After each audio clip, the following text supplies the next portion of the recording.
Kakinada rural మండలం రమణపేట గ్రామం APSP ఎదురుగా గల శ్రీ తిరుమల హాస్పిటల్స్ లో ప్రతి ఏటా గణపతి నవరాత్రి మహోత్సవాలు ఘనంగా నిర్వహిస్తుంటారు. ఇక్కడ గణపతి నవరాత్రులకు ఒక ప్రత్యేకత ఉంది.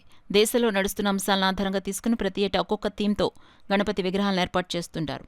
ఈ ఏడాది ఆపరేషన్ సింధూర్ థీమ్తో గణపతి విగ్రహాన్ని ఏర్పాటు చేశారు. కాకినాడ పరిసర ప్రాంతాల నుండి పెద్ద సంఖ్యలో ప్రజలు విచ్చేసి సింధూర్ థీమ్ వినాయకుడిని దర్శించేందుకు తరలివస్తున్నారు.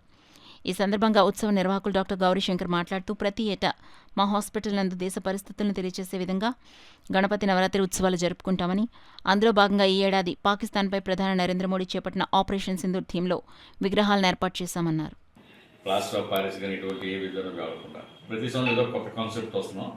ఈసారి కాన్సెప్ట్ ఏంటంటే మన ఆపరేషన్ సింధూర్లోని మోడీ గారు చేసిన సాహసం అది మామూలు మనుషులు ఎవరు చేయలేరు. ఇంపాసిబుల్, ప్రపంచం అంతా మెచ్చుకున్న ఒక ఒక అద్భుతమైన ప్రయోగం అనుకుంటున్నాను.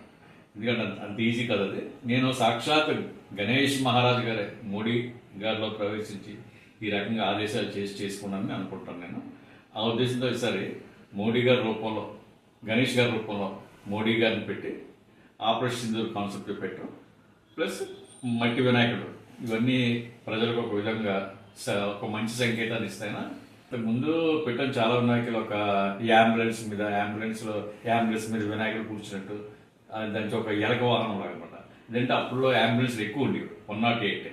సో ఆ రకంగా హెల్త్ కాన్సెప్ట్, తర్వాత కోవిడ్ మీద, అలాగే మోడీ గారేమో అది మన ఆర్మీ రిక్రూట్మెంట్ ద్వారా ఎంతో మందికి జాబ్స్ ఇచ్చారు, అదొక కాన్సెప్ట్. ఇలా ప్రతిసారి ఏదో కొత్త కాన్సెప్ట్ నాకు తెలియదు.